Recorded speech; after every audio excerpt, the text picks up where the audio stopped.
Procrastination is something that affects us all at some point or another. Whether it's putting off a big project, delaying difficult conversations, starting a good habit, or simply leaving the dishes for another day. We've all been there. But what many of us don't realize is that procrastination can have some serious consequences on your productivity and our mental health. It can lead to feelings of guilt and anxiety and can even hold us back from achieving our goals. I know this from personal experience. I used to be a master procrastinator. I would put off important tasks until the last minute and then wonder why I was so stressed out and overwhelmed. But once I realized the toll it was taking on my mental health, I knew I had to make a change. One of the most relatable scenarios is when you have a big project due and you just can't seem to get started. You know you need to make progress, but somehow you just can't bring yourself to do it. You'll do anything else.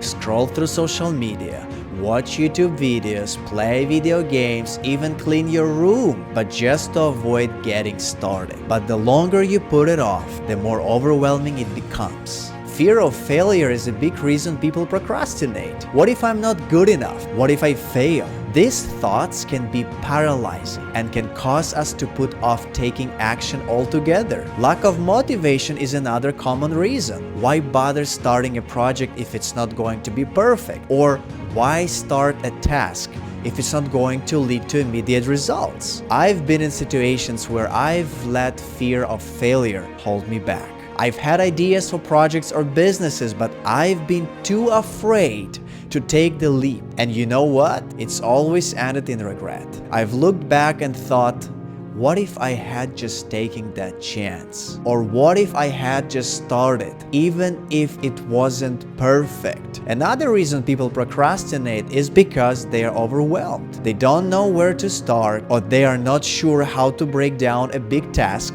into smaller, manageable pieces. This can lead to feelings of anxiety and frustration and can ultimately cause us to give up altogether. Perfectionism is another criminal. You might be waiting for the perfect moment, the perfect idea, or the perfect plan before taking action. But the truth is, there is no such a thing as perfect. There is only progress, and the sooner we can accept that, the better. I've also fallen victim to the all or nothing mentality. If I cannot do it perfectly, then I will not do it at all. But this way of thinking can be really damaging. It's better to take action even if it's not perfect than to wait for the perfect moment that might never come. Sometimes we procrastinate because we are simply not clear on what we want to achieve. We have vague goals, or we are not sure what we are working towards. This can make it really difficult to stay motivated and focused. You need to have a clear vision and idea first. The blueprint on what you want to do, who do you want to become, or what do you want to achieve. So how do we combat? How do we fight? How do we overcome procrastination? The first step is to acknowledge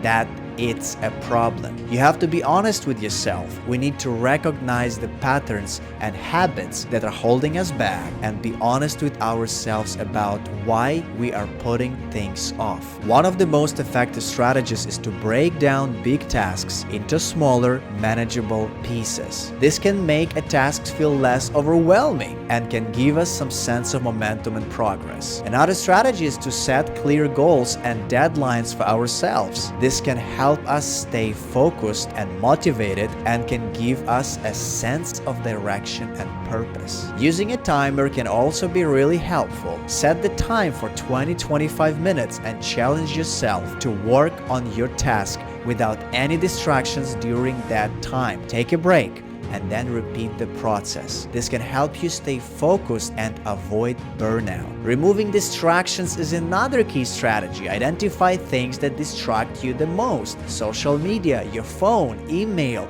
and eliminate them while you work. Creating a schedule and sticking to it can also help. This can give you a sense of structure and routine and can help you stay on track. Rewarding yourself can also be a great motivator. Set small rewards for yourself when you complete tasks or reach certain milestones. This can give you something to look forward to and can help you stay motivated. Getting accountability can also be really helpful. Share your goals and progress with a friend or your sibling, your partner, or somebody else, and ask them to check in with you regularly. Ask them to monitor your progress and your result. This can give you an added sense of motivation and can help you stay on track. Another strategy is to focus on progress, not perfection. Remember, the goal is to make progress, not to be perfect. So don't be too hard on yourself if things don't turn out exactly as you planned. The most important thing is to take action. Don't wait for the perfect moment or until you feel motivated. Just start. Even if it's not perfect, the sooner you take action, the sooner you'll start to see progress and results. So let's summarize the key strategies we've discussed. Break down big tasks into smaller pieces. Set clear goals and deadlines. Use a timer. Remove distractions. Create a schedule. Reward yourself. Get accountability and focus on progress, not perfection. Remember, change is possible. You have the power to overcome procrastination and achieve your goals. It's not going to be easy, but it's going to be worth it. The truth is, procrastination is a habit that can be broken. It takes time, effort, and commitment, but it is possible. So take the first step today. Identify one thing you've been putting off and commit to taking action on it. Don't let procrastination hold you back any longer. You have the power to create a more fulfilling and productive life. So take action, stay committed, and watch your life transform.